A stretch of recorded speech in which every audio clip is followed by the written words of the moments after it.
access so that exactly. So Musa is available now. I mean, Musa, you were actually on the AM show, trying to defend your work. And so far, I mean, you have indicated that your sample size was more than 2,000 people in terms of, bringing out that your final poll. Professor Sarpong, on the other hand, we saw a huge sample size, I think about 99,000 people that were actually sampled in his poll. I mean, I know in statistics, I mean, if random processes is actually followed, you should be able to get, if not the same, similar outcomes. So why do we have such a huge margin of error between what you're predicting and then what Professor Smart Sapon is also? Sorry about, can you hear me now? I can hear you loud and clear. Please go ahead. Yes. I was saying that I can only speak to my work and my methodology and the outcome of that methodology in terms of polls. We have done over several years of polling using the face-to-face when we do 6,000, 7,000, 8,000 samples across the country. In recent times, we've covered about 110 constituencies. Now, I think we must bear in mind that if you're doing a national opinion poll, you don't have to actually go to every constituency. That's not how it works. I mean, it's just, for me, as a company with small resources, it's going to be a waste of resources for me to go to everywhere, because for me, it has no value. Why am I saying so? Look, even when we've interviewed 6,000, 7,000, once we cross the 50% mark of the sample,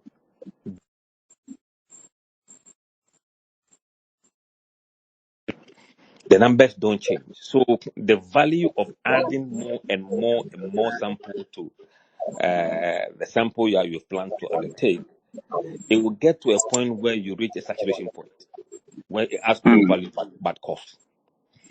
And if you look at the samples we've done in the field, 9,000, it is no different from the samples we have done on the telephone when we use 2,600.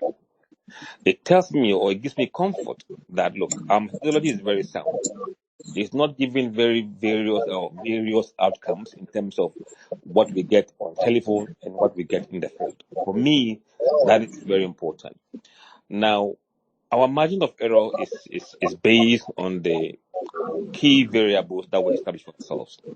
The confidence level is very important, and then the population size we are trying to sample is also important here. And we believe that, and indeed, over the past how many years, our national polls have not had a margin of error higher than 2% before. We've always done margin of error around 1.8, 1.9, 1.5. And considering the fact that we're not seeing close election, that 1.5 or 1.8 for us is suitable for us to go with it.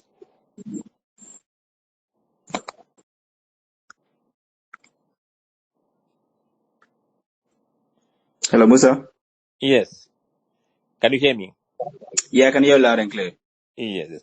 I was saying that for what we have done both in the field and on the telephone, we are very confident that our margin of error is appropriate, and that within the confidence level, which is 95% for telephone polls, and in the field polls, it is 99%.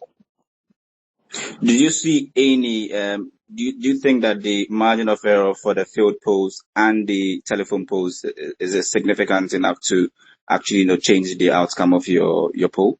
No. Because look, currently the margin between Mahama and Baumia is about 11.4%. And the margin of error is 1.8% or 1.9% in telephone poll. That is about 5 times. The gap is about 5 times the size of the margin of error. That is how confident we are that our numbers are accurate. So we don't, I mean, there is so much you can do. If you bring the sample size even to 1%, you're going to increase the sample to more than around 16,000. I mean, and it has no value to us because the gap is not very close. If the gap was very close and that 1.8 would make a difference, then we'll be very concerned. Have you had any issues of influence peddling? Maybe yourself, has any of the political parties reached out to you in terms of organizing a poll for them? Let me just say this once here. We will have once been approached by a individual, very significant, very material, and he discussed the possibility of us doing poll to favor them, and we completely flatly rejected it, and we said that is unethical. We don't do that kind of polls.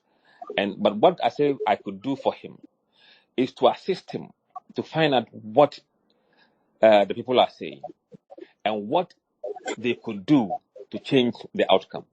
So you ask a series of questions to voters, whether if party A or party B or C does this, would that change your mind to vote for the person? So you can explore the areas you can improve as a party to win the election. But we will not be a party to anything that seeks to fraudulently present the views of people. We'll never do that. I mean, Ghanaians in a natural, self are sometimes very tricky and it's difficult to predict. And we are not so comfortable with polling and people asking us questions, possibly on via telephone or face to face. How do you deal with that kind of, cultural, entrenchment in a society where people don't really feel comfortable about being asked about their political affiliation or who they'll vote for in such a crucial election? Do you factor that in your sampling and then your error calculation, or it's just about the statistical methods? No, let me take this. We've been doing this for the past 6 years.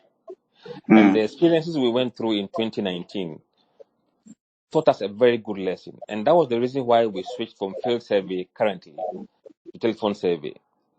Because close to the election, we had a huge number of people who were saying that they were going to vote for Nanado, or who were saying they were undecided. So in the final poll that we did, John Mahama was pretty low in the number, about 35% or thereabout. But in the end, he upped his number by almost 10%.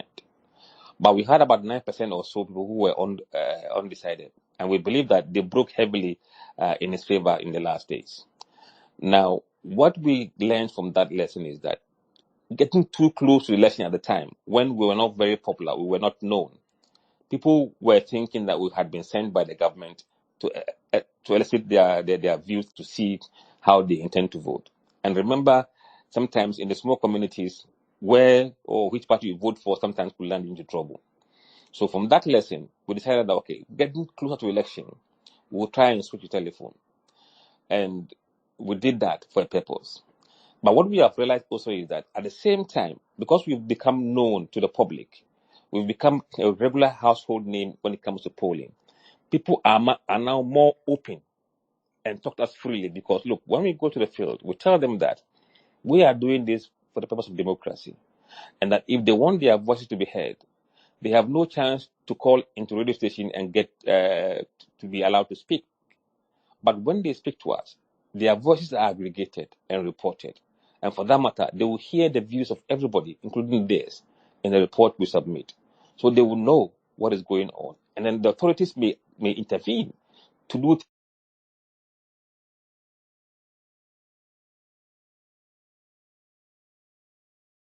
has really enhanced, our ability to the right information from the field. And then secondly, we try as much as possible, unless we have no option, to avoid interviewing or sampling people based on household. You mark a house and say, okay, let me go in this house or third, fourth, fifth house and interview them. When it comes to political opinions, Ghanaians are a bit sensitive when they are at home or when they are with others. So we tend to avoid doing that. And also, look, one thing that we must guard against is herding in polling. Once we are discussing people's political choices openly among groups, they tend to converge and head towards the responses the first person gave. So we try to avoid that by taking people out of communities or out of groups and interview them privately. And also we avoid interviewing more than 3 people in a group, however big that group is. We don't take the entire group and then interview them. We don't sample them. So we put some of these things, practical measures in place to avoid this kind of errors that we do get in the polls. Indeed, sometimes people do call us from the field because our officers have tags with numbers and so on and so forth. So people do take these numbers. And sometimes when people come to the constituency or locality and pretend to be us, because we've had several occasions where people go there and say they are global info, and they are not. So people call us to confirm if we are the ones who are in the field. So it tells you the kind of credibility we have in the field and how confident people are able to talk to us freely, knowing that we are very independent. The belief and the thought that you are independent really enhances the kind of responses you get. Well, I mean, sampling and speaking to over 2,000 Ghanaians definitely comes with a huge cost. And I'm actually tempted to ask, how do you get funded? Oh, but we are a company, a private company. Or you don't know? Yeah. We are a private company, just like any other private company. We have clients, and our clients are global companies. In fact, if you go to our website, you see them. They are not local companies at all. So for us, our revenue sources are quite transparent. And for those who care, in fact, they can even go to GRA because we've been filing our VAT and tax returns with GRA. They can see our source of financing. We are quite open and transparent as to how we get funded.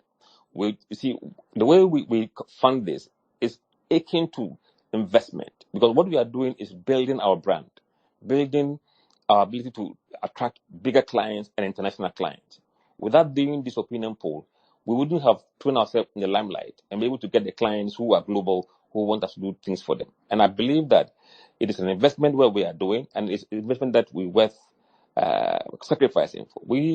I have sacrificed my personal savings into the business to grow it to where it is today. And thank God, I mean, the company is not self-sustaining. We're able to pay our team of officers in the office. We pay their income tax. We pay their SNIT.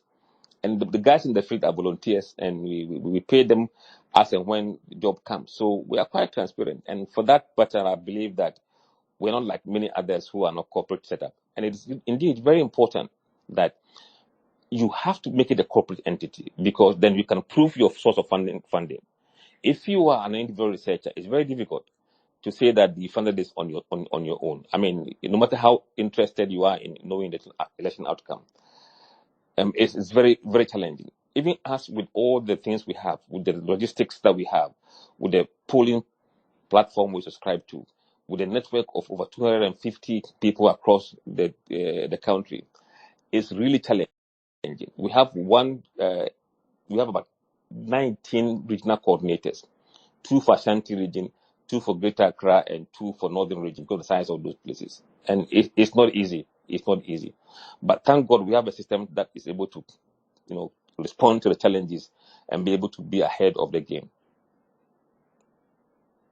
Well, definitely not easy. If you are joining us, this is the Joy News X Spaces, and tonight we are actually discussing election polls and influence peddling. Now, on that note of financing and staying independent, I'm glad that Kweku Krobi Asante, who is the programs officer for the Fact Check Ghana, which is one of the programs under the Media Foundation for West Africa, is actually a research, or should I say, the fact check institution, one of the credible ones we have in the country.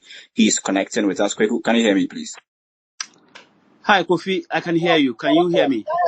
Absolutely, loud and clear. I can hear you. Now, you've done some fantastic work on our subject matter, which is influence peddling. And for instance, I mean, when I saw the findings of your, should I say expose? Yeah, I was you're right. actually, I was actually shocked that we find some of these polls finding itself into the traditional media space, and it looks as if the gate is loose, and for some of these findings and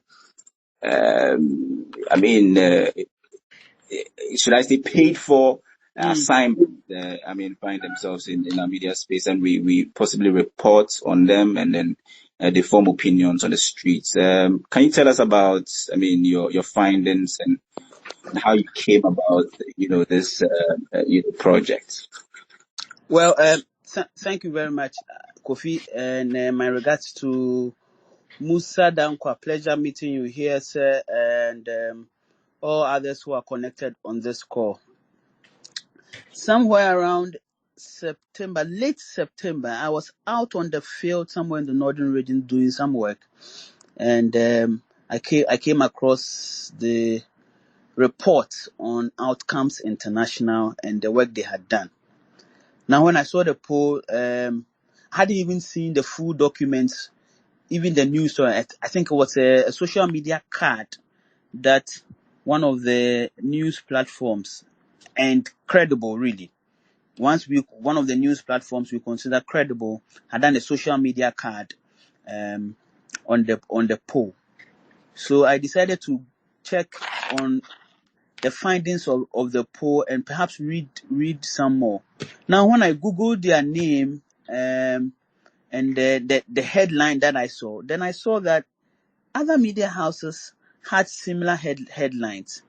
Now, for the work we do at Fact Check Ghana, one of the ways that we trace or track coordinated disinformation work is copy and paste. We call it copy paster. When we begin to see that different people are saying the same things, then we begin to have a cause to worry. And it's often a feature that when people want to influence, when people want to have a campaign of a sort, you realize that two different media houses, different newsroom styles, different owners will have the same headline, sometimes the same lead. And for those who are not journalists, when we say lead is perhaps the first paragraph of your story. Sometimes even the same article.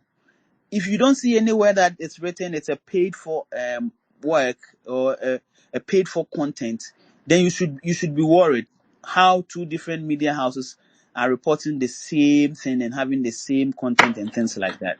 So that sort of tipped me off a little. I'm like, did these people pay these media houses to run these ads, or what am I seeing? So I decided to, go a little deeper, just scrape the surface and see. Then I realized that people on the social media timelines sort of raising a little concern about Outcomes International. In fact, I got to know that, this is their website. They have a website that has nothing. I'm like, okay, now let me go there and see. And when I saw them, the first thing I saw was their connection to a UK research organization. So in fact, I started investigating the UK research organization even before coming to Outcomes International. So as we say in the local parlance, I put two and two together, step by step. Then I realized that, okay, this is their website. Now I go on their website, they don't have anything. And these are also some of the red flags. If you say you are doing polls, we expect to have transparent means of you doing your work. Really, because of the penchant that your work can be a means of influencing people, a means of ensuring some bad wagonism for some other groups of people. Please come clean. We want to see, every fine details about the processes, about who you are, about what you have done previously, what are your funding sources and streams and all that. I didn't find anything like that from Outcomes International. Then I began to therefore look for answers. Where can I find this? Who can I find that? Where can I find that? And then, my first shock was realizing that the spokesperson for Outcomes International is a government appointee, actually NADMO director for Offenso North District. My goodness. I know that then there may be more under it, so let's keep digging. And then that's it. Dug, and started connecting the people who are the persons behind it. What are their connections? Why would they do this? Or perhaps what could be their interest, into going into all that. So this is that leg of the work that you have seen. I think in the coming days we are doing just one more sequel on it, on their methodology and questions that researchers and people who are into polls are also raising about their work. Yes, Kofi. Okay, good. Thank you very much. Musa Dankwa, I'm tempted to ask you if you've actually heard about Outcomes International. Yes, I have. Just like some of you here, I think we saw them a few times before the MPP primaries. Hmm. And after the primaries, we've seen Sometimes when our polls come or before our polls come, they also release there. So we've seen them, yes. Well, interesting. Kweku, I mean, apart from the fact that, I mean, some individuals involved or some of the big members of Outcome International are MPP or they bleed possibly blue. What other interesting, findings can our listeners here also get from your work? Well, I suppose many on this call may have read the work already, but just because you've asked, we realized their connection to the NPP. Two, we realized how they wanted to connect to the UK bit of things, and there's a history to that. You know, in a Ghanaian space, prior to recent polls that are coming up, if you are going to hear about polls or polls predicting elections in Ghana, you are likely to hear UK firms, US based firms who have come down here to conduct their own poll and put it out. So the UK connection was also very important to me and to the team. And so we wanted to look into that. Then what actually hit in hard, of course, I've already spoken about the NADMO director who is a spokesperson for Outcomes International. The other big thing was knowing that the top beneficiary owner of the organization also is a government worker, owns a company that has been awarded a contract to build hospitals in Garu and some other places in the Upper East region. It says Zone 6 of the Agenda 111 project. And those were also public records, so that anybody who minded to scrape the surface and perhaps dig a little deeper could immediately connect them and point to the dots. So for instance, even beyond the story, there are very legitimate questions, legal questions for people to raise and say, is it appropriate that a government appointee will also have a company that will be given a contract to deliver under Agenda 111 for the government? You know, and those are also other things that perhaps when we get the opportunity, we should be exploring into it. At our end, we had heard claims like that, you know, that they are sharing contracts, but really digging into Outcomes International, here is one that I came about. Well, very interesting. If you're connecting with us, this is the Joy News X Spaces, and fortunately, I'm connected by Musa Dankwa and Kweku Krobia-Sante. Professor Sarpong just joined us, and I want to. His work has actually come under some serious criticisms recently about his 99,000 sample size that yielded a first round lead for the current vice president and the flag bearer of the New Patriotic Party, Dr. Mahama. Prof, if you're joining me, if you can hear me loud and clear, please can you say hello so that we can all hear you. Yes, hello. I can hear you if you can hear me. Absolutely. In fact, we struggled, trying to connect with you. Your work has actually come under some serious criticisms this week. Especially the sample size you use in your, should I say polling or survey? Do you classify your work as a poll or a survey? Well, it's an elections research. I called it pre-election survey. I would be doing post-election survey after the elections are done. And your sample size, was it 99,000? Am I correct? Yes, it was over 100,000, 153 or so thousand. But usually, after subjecting the responses to sincerity test, you are able to flag out those that fails the test. And so we had clean data, 99,355 for our analysis. So I can classify this as a pure random sample, isn't it? Randomization is something we all recommend. but it depends on how it is used. Randomization sometimes gets a different meaning, and I'm sure as the conversation progresses, we will understand. But to start with, the reason why we sample is because we may not be able to get to all the population. But ideally, if we could, we wouldn't need to sample. All right. So that is the first point. And so as you do your sampling, you must try as much as possible to cover the coverage, the wider coverage as much as you can. You have an option to choose a smaller sample size, but it is subject to the nature of the population. Populations are into two. We have the uniform population or homogeneous population, and then we have the heterogeneous population.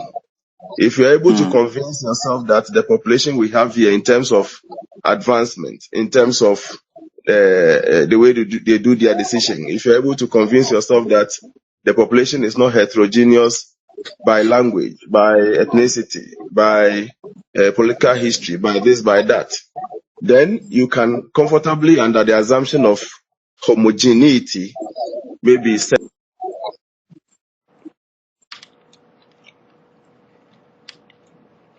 Hello, Prof. If you can hear me.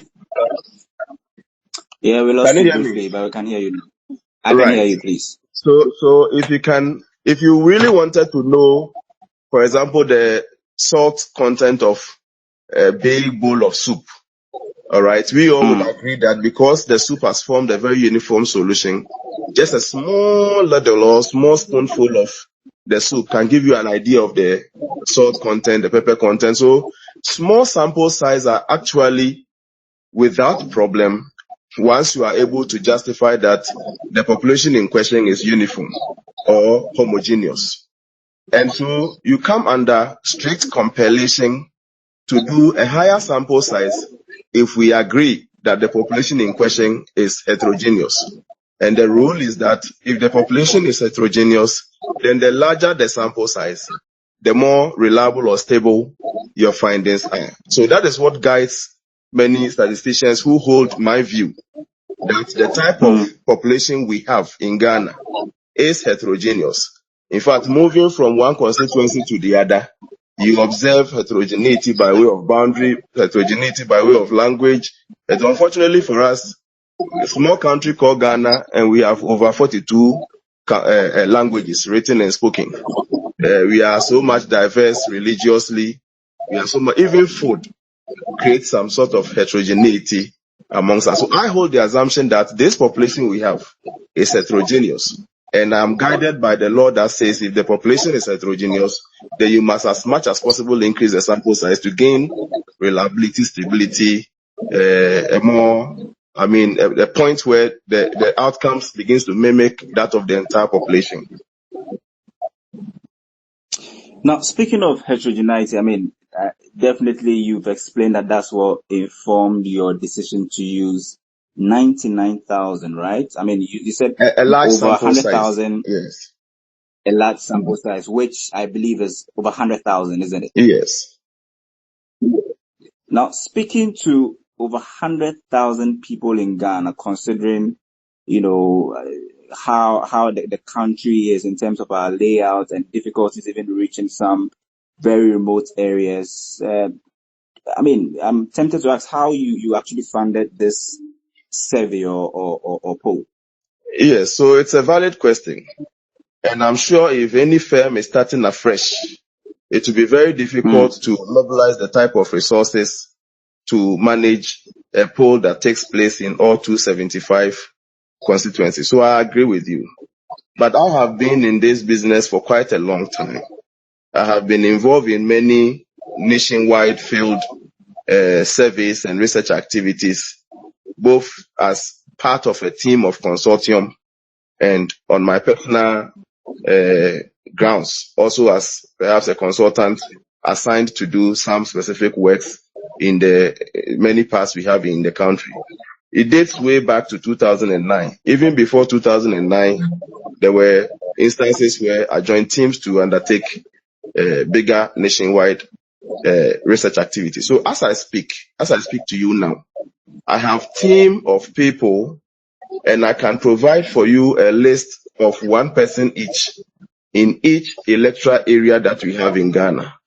In fact, apart from the fact that I'm a teacher and every year I graduate academic sons and academic children, daughters and children who are spread across the country, and at the blow of a whistle can get a solid team to assemble. I have people who have been working with me as contract enumerators. We call them, we train them, we undertake the particular exercise in question, and then we have them dispersed, like my brother Musa Dankwa rightly said. So they are there on standby. And I can tell you that if you mention an electoral area here in Ghana, I can get you a representative of mine or a trusted person I've worked with before or perhaps taught before who would be on standby to be of that assistance to me. Even beyond that, we still train them for the specific assignments that we want them to do. We don't rely on the fact that they are experienced enumerators. We still train them based on the activity in question. So all you have to do is to have them mobilized. Of course, it is going to cost you some amount, but I don't think the consultant that I am and the fact that I am regularly working, I cannot be able to sort. Beyond the goodwill they have for me, I can still be able to sort them out. So personally, I don't spend much. I know it's expensive. I do consultancy for people and I know the way I do my budgeting. It is expensive to do what I do, but fortunately for us, because we have many members willing to work for the teams are already in existence. Fortunately, I do not spend much in managing my projects like this. I mean, you are definitely a statistician, and I know you've possibly worked on a number of surveys and some household, surveys and other projects. But you definitely also know that election surveys are a bit different and are a bit tricky. And sometimes experience really matters. I mean, it's definitely one key component of churning out a very good, election survey. I mean, do you have any track record in election survey, not just in statistics, but in election survey, since that is a bit peculiar and has its own sampling frame and so many other adjustments has to be done. Right. And it's sometimes different from the normal statistical surveys that we do. Right. So I think I took interest in elections research somewhere in 2014. And before I did my first nationwide prediction in 2020, I had on my own been doing piloting of the various things I have learned as a statistician up to the PhD level, trying to understand the dynamics of the Ghanaian voter, trying to understand the level of disparity that may occur. Sometimes areas that you do not grant a possible turnover in terms of it moving from green to blue or blue to green, you see in an event, things may change and those things will be thrown overboard. So I did something like piloting of what we called elections research from 2014, cross it over to 2016. And I tell you that in all those previous works that I did, even though I didn't publish, when you match its accuracy with the actuals as compared to those who came earlier ahead of us, those who were doing polling in the 2000s, coming to the 2008 and those things, you realize that we had a very close errors or almost near accuracy than many of those that came ahead of us. So in 2020, I came out fully. I held a press conference. Joy News carried it. The link is with you. You can check the link. Somewhere around this time, 4 years ago, I held a press conference.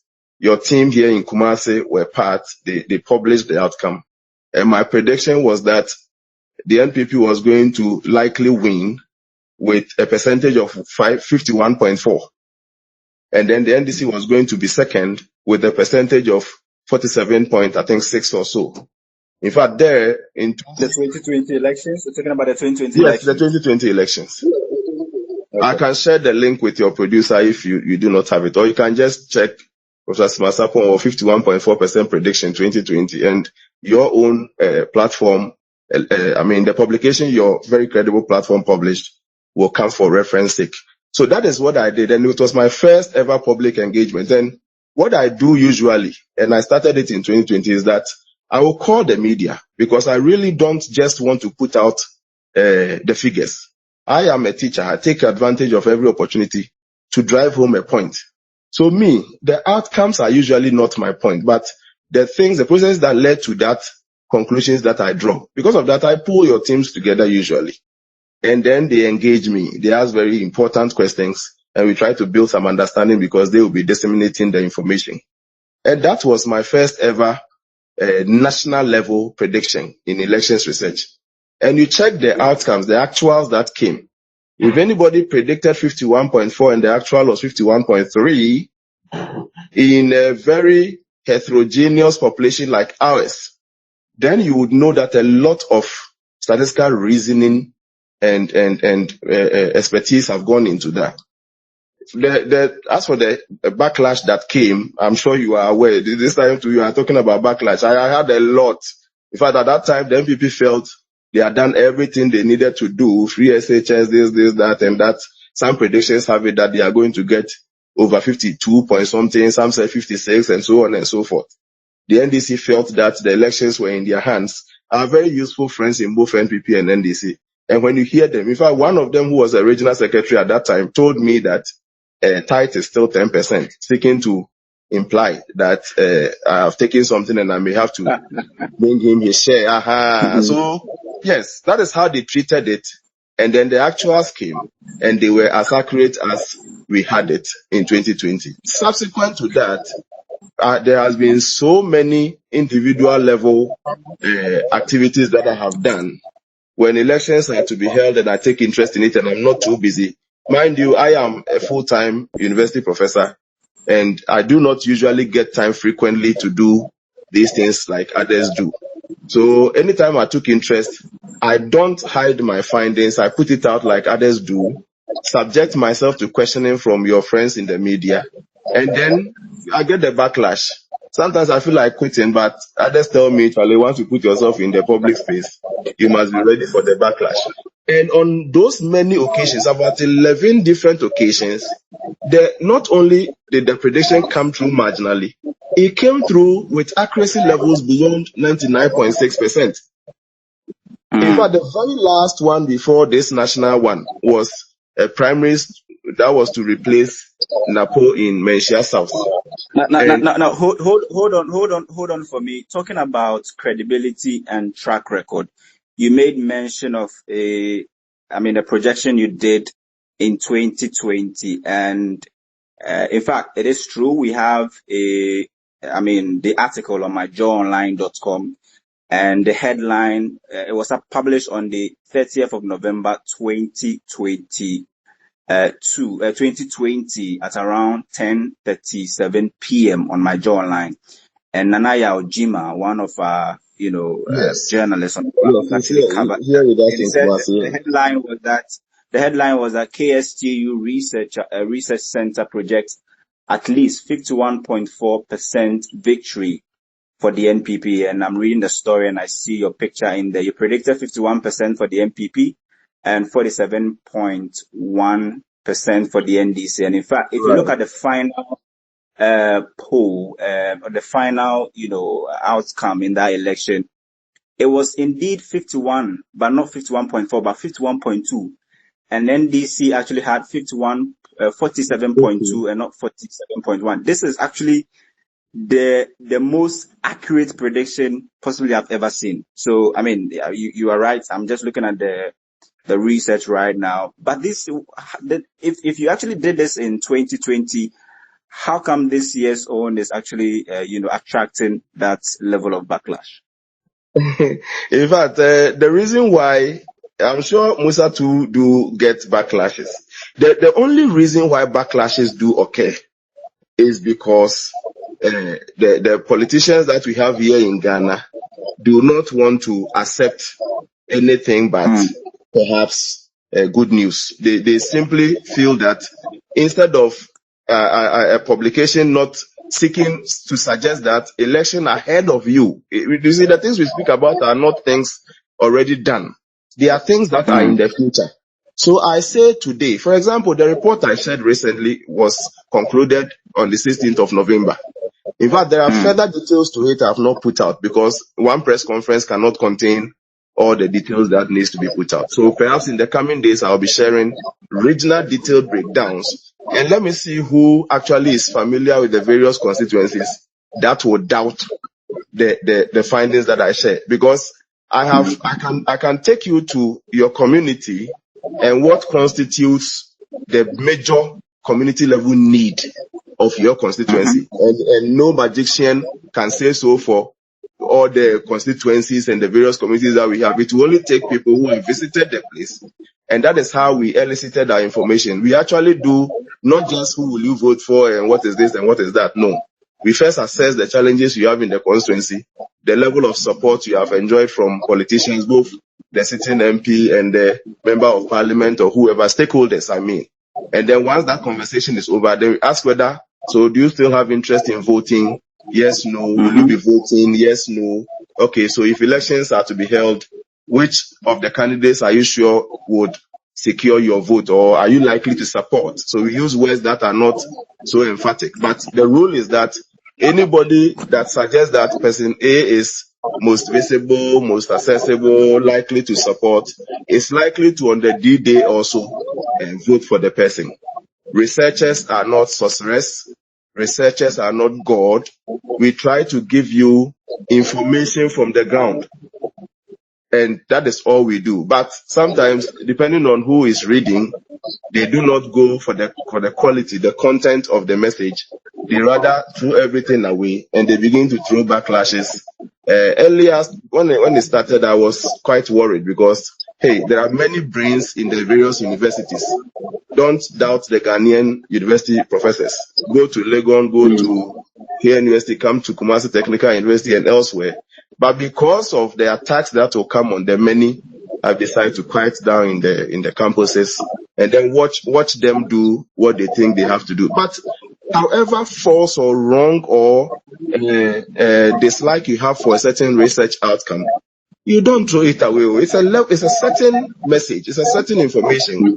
Just take it, assimilate it, work on it to 10 things in your favor, so that you will come one day to measure the difference between what was predicted and the actual. And you applaud yourself if you are able to overdo beyond what was predicted, than to sit and have it come to pass and you be, yeah. Right. Thank you very much, Professor Sarpong. And I have, my guest, Professor Sarpong is here, and then Musa Dankwa and Kweku Krobia-Sante is also here from Fact Check Ghana. It's now time to actually connect. If you have any questions for my guest, you can actually request for the microphone. We'll give you the opportunity to speak. And if you also want to see the work that Professor, Sarpong actually, did in November 2020, that work was published by Major Online Joy News. It's available on my handle. I just posted it right now. You can also take a look at his prediction in 2020, November, 30th of November 2020. But I want to ask Kweku, you are actually with the, you do a lot of fact check, and Fact Check Ghana is one of the most credible institutions when it comes to fact check in the country. I want to ask this question. When you see some of this huge sample size, do you consider that too as a red flag? Well, thanks, Kofi. Not really, because for sample sizes, it comes down to the justification that the researcher gives to it. And listening to Professor Sarpong, he seems to stress on the point that he thinks that we are so heterogeneous in to the point where your sample size must be high, right? You look at Afrobarometer and perhaps you may not see a similar sample size. Perhaps comparatively not to the numbers that we are hearing. And I have heard Musa Dankwa and he's here on the call also on a recent debate with somebody on X2 talking about the sample sizes, And yes, I know that there are equations that can help calculate these things, but also context matters depending on which people you are studying. You know, how similar are they? What are you actually asking them, and how likely are they to repeat similar answers depending on who they are, and you know what factors must you put in. So really those are not key. As much as sampling size can be an issue, your Mm-hmm. justification really matters. Outcomes International, for instance, was conflicting themselves at some point, arguing in their methodology that because of financial restraint, the range of the sample size, they decided to opt for the lesser range, even though it is still valid. But later in the report comes to quote a very high figure, Mm-hmm. somewhere around 650 something thousand, if my memory serves me right. 650 something thousand. Or no, I think it's 65,000 rather. You 65,000. know, Okay. Yeah. 65,000 something. I may have to confirm. But I mean, my Mm-hmm. point is that right in there in their narrative explaining their methodology, we could find, you know, some inconsistencies in there. You see, so it comes back to listening to what justification the researcher gives to it. But Kofi, whilst I may, and I know that the time may be up, I'm a journalist as well, and I have a question for the two posters if they Of course, prefer yeah, to you can go talk. ahead. Yeah. Yeah, yeah. Yes, if they don't mind, you know, would they want to give us a sense of how much it costs, really, a sense of the budgetary ranges that they have had to deal with doing this work. And I asked of this because of the question you asked Professor Sarpong and his reasons for like on funding, which is really a major issue for even for me as a journalist, that who funds you and how clean are you coming. Professor Sarpong, if I'm not misquoting him, seems to say that he has a lot of past students and other people he has engaged with who are willing to engage him based on goodwill, and then also relying on his own funds that he has gathered over the years doing consultancy work and being a teacher. Of course, we understand that in our space, our professors are not the very best paid in the professions, but of course, being a consultant would mean you have so much to earn. But my question is that really, what budgetary ranges do they consider or do they use to do this kind of work? For which reason some of them are able to say they are funding them from their own kitties? Well, I think this is a question to both Musa and Professor. I mean, Musa, you can go first. Yeah. All right. Okay. When it comes to our face-to-face tracking pool, we are very transparent. We give our field officers what we call mobilization, depending upon the size of your sample and the areas you need to cover. And then we pay them 3 cedis per every interview to conduct, because this is our internal cost for our internal consumption. There's no margin on it. So on the average, when we do about 6,000 samples, we spend close to 30,000 Ghana cedis in the quarter. When you remember, we're doing that every 90 days, quarterly, about 30,000 Ghana cedis for that. But when we do the telephone tracking pool, we have our internal call center agents anyway. Whether we call or not, they are still being paid. So those ones, it doesn't cost anything beside the platform that we probably subscribe to and we've already paid for the annual subscription. So the phone polls are quite cheaper for us, and it's very convenient, and we are able to run that without any sweat. Professor Masapon. Yes. Please, am I clear? Can anybody hear me? Absolutely. All right. So I have two groups of people. Those that I may have to support TNT to move around because we move from one community to the other. And then those that receive monthly salary by way of the work they do with me and for me. And then there are the third group that perhaps they are coordinators. They do it for me on several locations. I remember Musa mentioned number of coordinators per region and all those things. I also have people like that. And those people are my people. They are on many of my projects, and so the projects pay them. So altogether, those that are not paid by already running projects and people who are already my staff, perhaps I would have spent like 50 to 70,000. How I know is about how frequent I have to pay them, the occasions where I have to pay them from my accounts, and the balance that perhaps would accrue at the end of the process. So I can estimate about 50 to 70,000, but that is largely That's because per every survey that you do, right? Per survey. I don't do the service as frequent as maybe Musa does it. So I take my time and then I exhaust many parts of the country as I can. And for me, human minds are not robotic. Human minds do not change, flip-flopping every week. There's a change and all those things. For me, that's you see, research is about assumptions, and your assumptions must try as much as possible to be a realistic assumption. Why do we do census every 10 years and not every whatever? So I have a certain school of thought. It's about theoretical thoughts that you have, and then you set off your research on that grounds. So knowing that I don't do it often, this year I've done it twice. I did one in early, I think May or so, and then I've done one that ended on the 16th of May. So this is not like a running cost.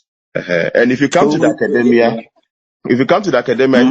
it is quite familiar to find university professors working on their own. The research, the research fund that government gives, a book and research allowance and those things are not much of anything to do any serious thing. Even though it's a good amount of money, I'm not, disrespecting the money, but that is about 35,000 thereabout. It came around the same time I was preparing to do this work. So perhaps that too would have supported. But many university professors who are professors now would have done their publications, have written books, published articles, and a lot of things from self-financing. If you don't do that and you wait for book and research allowance, you may not progress at the pace you may want to progress. All right. Just a quick Thank you one. so much. Just a quick intervention. Go I ahead. think I need to make this forcefully today. Social research, views and concept in social research doesn't change that much. That is why it doesn't get done frequently. Political opinion polls do change. In America, in UK, if you're running a campaign, you must know how people are responding to your message by tracking the polls, whether it's resonating or not resonating. In fact, elsewhere, the campaigns run daily tracking polls to advise the campaign whether they are faltering or they are able to connect very well or not. That is why this is political opinion poll. The purpose and the use of it is different. It is tracked daily because, look, there are people who are undecided. How would you know when they decide if you don't track the poll? How do you know when they decide? So if you sit down, oh, I'm leading, I've done the poll a month ago, I'm okay, I'm leading. You wake up losing because minds would have changed because there are people who may say that they will not vote. Suddenly they say they would vote. Those who are undecided, now they have decided. You'll be laughing on the wrong side of your mouth. We are tracking the polls, informing the political class where the numbers are, and telling you which issues are driving the elections and which candidate has superiority or has advantage on what issue. And those numbers do change from time to time. We are doing political opinion poll. We're not doing social research. So I think that is the difference between what we do and what Professor Sarpong has done. Because he thinks that the views will not change. And also the views of certain class of people would influence others. In the modern society, people are independent thinkers. Malams don't call Azan in the mosque and say follow and they follow. People defy them. The so-called influencers are no longer influencing anybody. We have a new generation of voters, and they are not the same as those who were voting during Kwame Nkrumah all the way to Rawlings time. Things have changed. All right. I think this